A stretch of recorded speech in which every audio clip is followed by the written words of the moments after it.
Welcome to Sacrilegious Discourse. For this is what the Sovereign Lord says. Why do you need prophets to tell people who you are and what you want? If you can justify everything that the God of the Bible has done, then you can justify any of your behavior. A lot of this mentality is trickling into what is now mainstream right-wing Christianity. I am capable of empathy greater than this God of the Bible. This is a Bible that they tell kids. This is the good Lord. This is the good book. He is fantasizing about murder, mass murder. Head over to sacrilegiousdiscourse.com right now to find out how to leave us a review or support us on Patreon.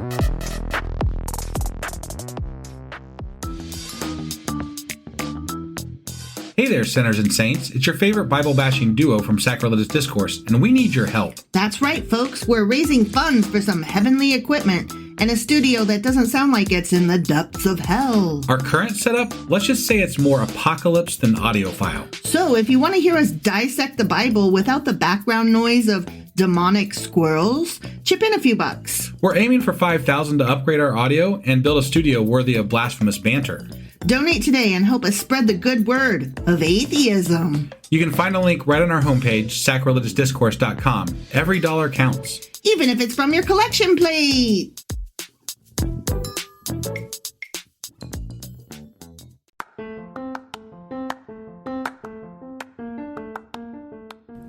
Welcome to Sacrilegious Discourse. I'm husband. And I'm wife. Together, we're reading the Bible for the very first time.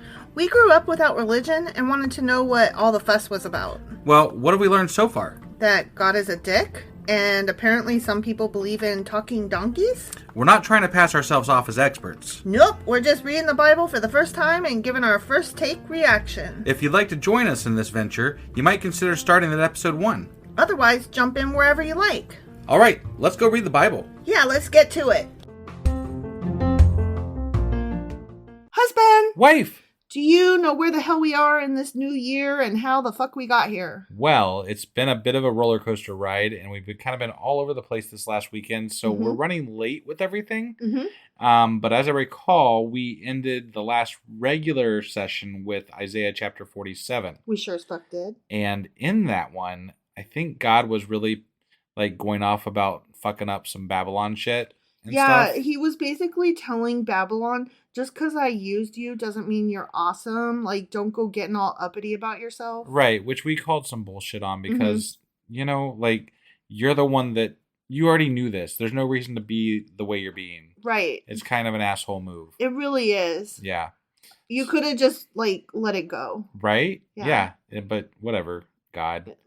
Babylon's gonna Babylon. What? Yeah. Let them Babylon. Yeah. But no, you're God, so go ahead, yell at them and Stuff, whatever. Right. Because you didn't chose them. Yeah. So that was Isaiah chapter 47. Yes, it was. Which means that today we're going to be getting into Isaiah chapter 48. All right, let's do this. Okie dokie.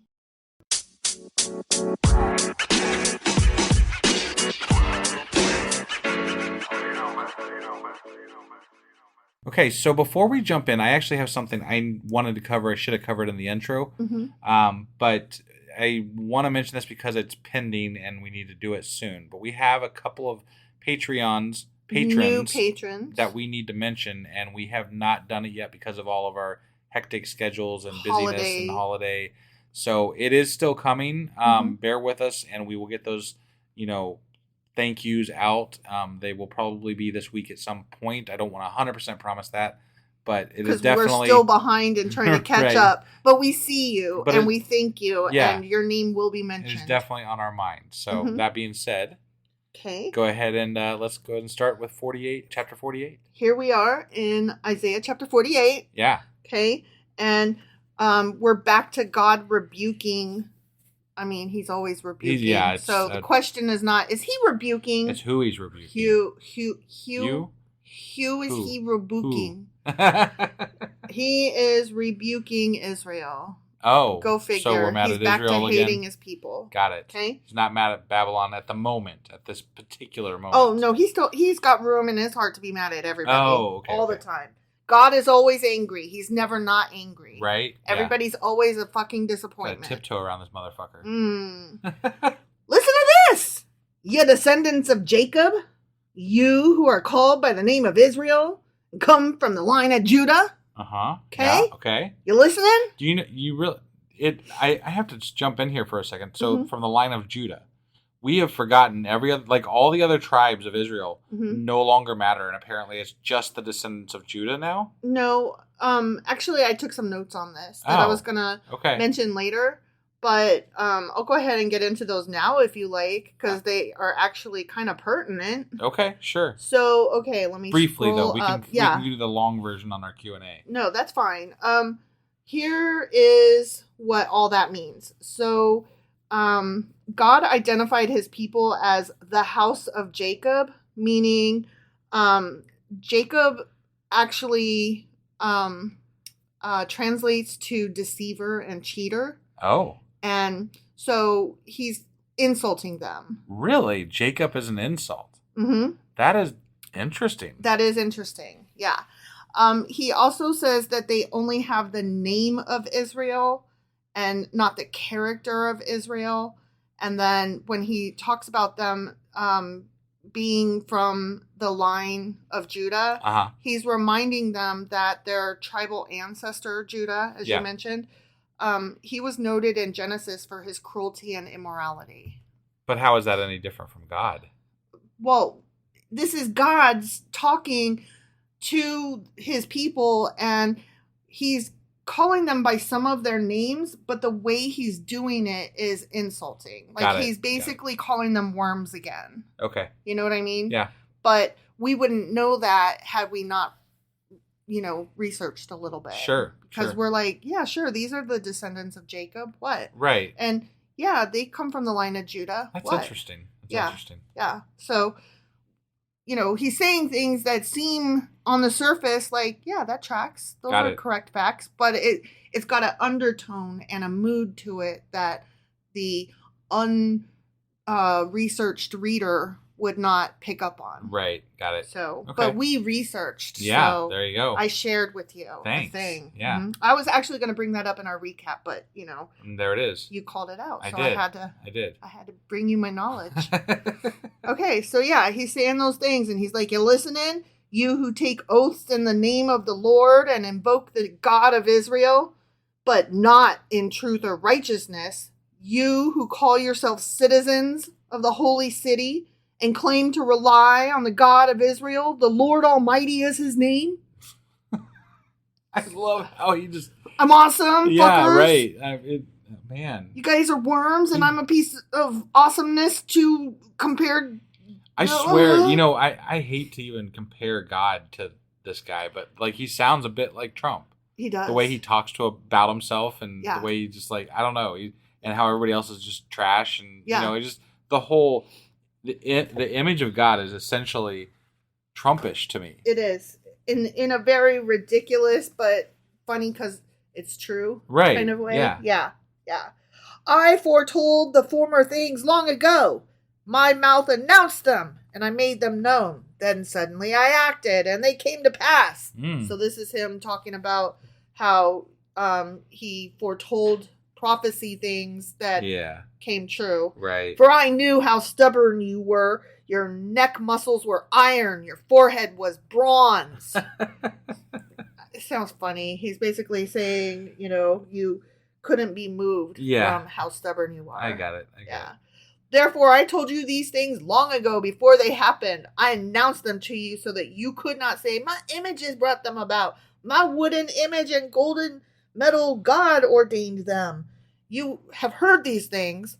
Look at them all. Will you not admit them? From now on. They did not. That's not how this happened. Well, God is claiming it happened according to Isaiah. Right. Some dude, a human being who wrote this fucking book after the time of Isaiah, in the time of when these things happened. Is attributing it to Isaiah saying that God foretold these things. That were actually happening when the guy wrote it. Yeah. So this is just complete and utter bullshit. Yeah. From now on, I will tell you of new things, of hidden things unknown to you.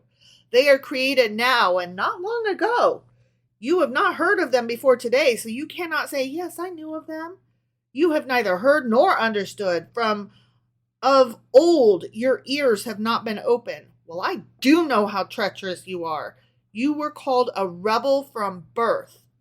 Okay. That's I took notes on that too, that I can't wait to our Q&A. I gotta say something. Yeah. Rebel from birth is where we get that whole sinner from the womb. Like sinner from day. You are born into sin. Got it. Right. Like, you got that from Adam. You can't even help it. And then the fact that you sinned through life proves that you were just a born sinner. Sure. Okay? Okay. So, he's like saying, you piece of shits. I don't, like, some God that disparages you this much, why the fuck would you follow him? Right. Like, why would you think, it's just crazy. Well, it would be like if I told my kid, you piece of shit, and then was surprised when my kid was like, don't talk to me like that. Right. I would like my mom not to call me a piece of shit, please. Right. Right? Yeah. For my own name's sake, I delay my wrath.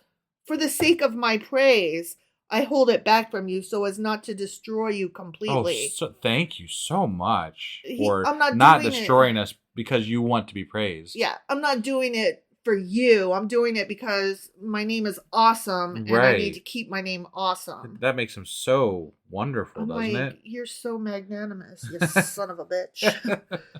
See, I have refined you, though not as silver. I have tested you in the furnace of affliction. For my own sake,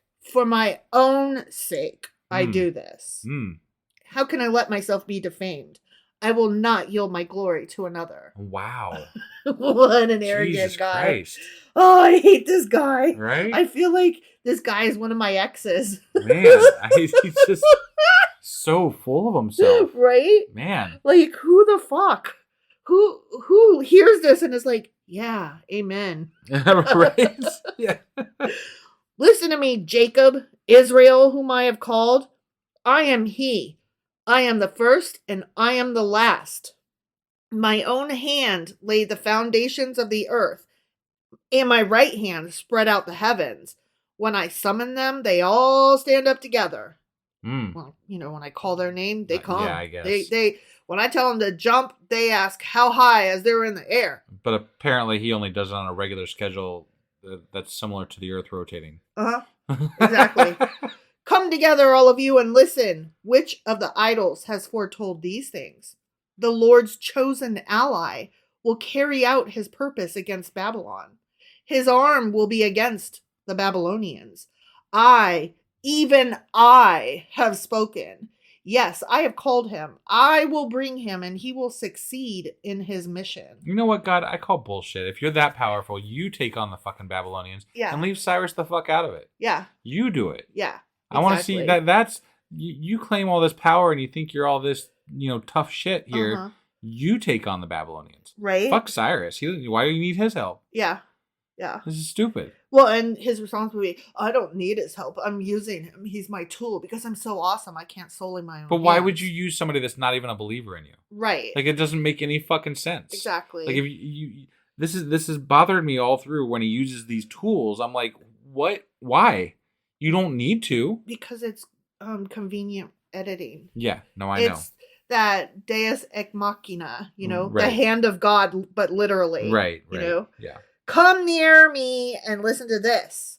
From the first announcement, I have not spoken in secret. At the time it happens, I am there. And now, okay, I have to say another thing. Okay. So at this point, there's some mysterious stranger enters the chat. Oh. And there is all kinds of controversy about whom's the fuck. I see. Okay. Like, there's all these questions. Who is speaking? Right. Like, nobody knows. Yeah. And then some people are like, obviously it's Jesus. And then other people are like, is it the suffering servant? And then other people are like, it's just a mystery. Oh my God. Right. And now the sovereign Lord has sent me, whomever I am, endowed with his spirit. This is what the Lord says, your Redeemer, the Holy One of Israel. So now some guy. Yeah. Not Isaiah ? Like, right. And the reason that it can't be Isaiah is because he says, from the first announcement, I I was there. Got it. You know what I mean? Okay. And that's why a lot of people say it's Jesus, because Jesus is God, right? Whatever. Sure. But anyway, that's from a Christian perspective. Right. But the fact that somebody was there at the beginning with God. You could even take this as God's talking to his goddamn self. Right? He's 'Cause so he does that a full of himself. I lot. mean, like he's just so full of himself. He could be talking to himself. Yeah. And like he has to refer to himself like 3 times in the same fucking sentence. I am he who is he and I am thou, and what? Like he the talks. Fuck, who cares, man? He talks in third person and refers to himself in third person. So to me, it's obvious that this is either like a mistranslation or somebody wrote it down wrong the first time, or you know what I mean? Something screwy. Yeah. Right. I think it's an issue with the text, not with who entered the chat. We could even chalk this up to possibly they weren't the greatest writers that wrote this, you know? I mean, well, that's what I'm saying. I think it's a writing problem. I think Right. it's a problem with the text. I don't think that there's a mysterious stranger entered the chat. right. Okay? Yeah. It's That's just my opinion. really weird. Right. If only you had paid attention to my commands, this mysterious speaker is speaking for God. Okay. Your peace would have been like a river, your well-being like the waves of the sea. Your descendants would have been like the sand, your children like its numberless grains. Their name would never be blotted out nor destroyed from before me. Leave Babylon, flee from the Babylonians. Announce this with shouts of joy and proclaim it. Send it out to the ends of the earth. Say, the Lord has redeemed his servant Jacob. They did not thirst when he led them through the deserts. He made water flow for them from the rock. He split the rock and water gushed out. There is no peace, says the Lord, for the wicked. Yeah, that rock got peace Moses for the into wicked. that rock got Moses into some trouble though. Yeah, I find it interesting that he doesn't say Moses' name in this. Right? Yeah. Like, why ain't you talking about Moses? Right. Yeah. Why are you saying the servant Jacob? And why are you like, what? I don't know. I mean, I think I honestly think that there was a lot of I don't think there was a lot of cohesion. Right. Yeah. Yeah. In the biblical text back then, like Right. there was stories, but I don't think everybody had the same stories. Yeah, they all know? had different pieces, and some of the pieces overlapped, Right. but not necessarily like went together. Right. Yeah. And they clearly were not seamless. No, not at all. No. So that is the end of chapter 48. Oh, okay. All right. So God's an asshole. Yeah. He's God's a He's a dick. dick. Yeah. Okay. I mean, it's such a constant theme. It really is. We should have just called. I didn't know it at the time, but we should have just called our podcast "God's Dick." God is a dick. It would totally be more If we ever appropriate. if we ever rebrand, Right? we'll go with Yeah, that. God's a dick. God's a Totally. dick. Would you put the apostrophe S? Would you say God's a dick or God is a dick?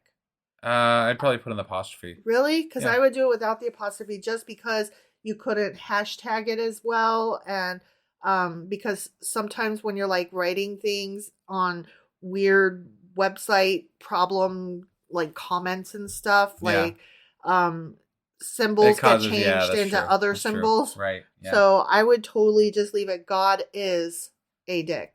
I just feel like on stuff that we would make, it would be easier to do. God's a dick. Yeah. I don't know. I'd have to think There's about wins that. both ways, but who cares? Right. We're sacrilegious discourse. We are. And that's what it is. I was just thinking about it because you were saying God's and I was saying God is. And so I just had to question, how would we do that on our t-shirts? Yeah. All right. I don't know. That's all I got. Okay. Sorry. That was Isaiah chapter 48. It sure as fuck was. And we will be back actually later today with Isaiah chapter 49. All right. We'll see you guys then. Bye.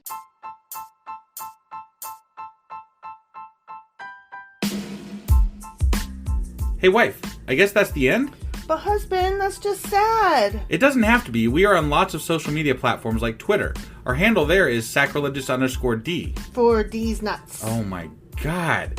Stop doing that. Anyway, we're also on Facebook, Instagram, and Pinterest. There's a link to all of our social media sites at our website. Ooh, we have a website? Yeah, it's sacrilegiousdiscourse.com, where you can also find a link to our merch shop.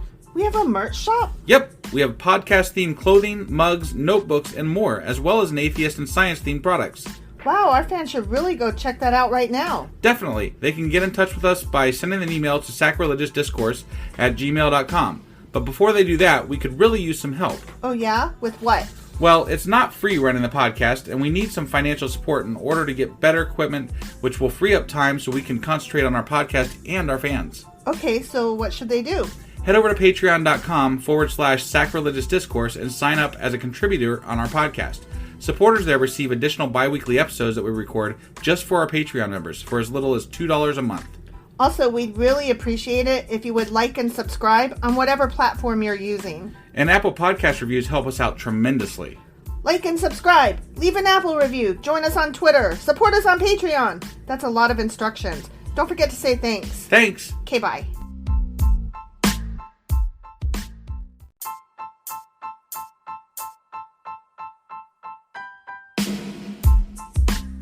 Hey wife, I guess that's the end? But husband, that's just sad. It doesn't have to be. We are on lots of social media platforms like Twitter. Our handle there is sacrilegious_D. For D's nuts. Oh my god. Stop doing that. Anyway, we're also on Facebook, Instagram, and Pinterest. There's a link to all of our social media sites at our website. Ooh, we have a website? Yeah, it's sacrilegiousdiscourse.com, where you can also find a link to our merch shop. We have a merch shop? Yep, we have podcast-themed clothing, mugs, notebooks, and more, as well as an atheist and science-themed products. Wow, our fans should really go check that out right now. Definitely. They can get in touch with us by sending an email to sacrilegiousdiscourse@gmail.com. But before they do that, we could really use some help. Oh yeah? With what? Well, it's not free running the podcast, and we need some financial support in order to get better equipment, which will free up time so we can concentrate on our podcast and our fans. Okay, so what should they do? Head over to patreon.com/sacrilegiousdiscourse and sign up as a contributor on our podcast. Supporters there receive additional bi-weekly episodes that we record just for our Patreon members for as little as $2 a month. Also, we'd really appreciate it if you would like and subscribe on whatever platform you're using. And Apple Podcast reviews help us out tremendously. Like and subscribe. Leave an Apple review. Join us on Twitter. Support us on Patreon. That's a lot of instructions. Don't forget to say thanks. Thanks. Okay, bye.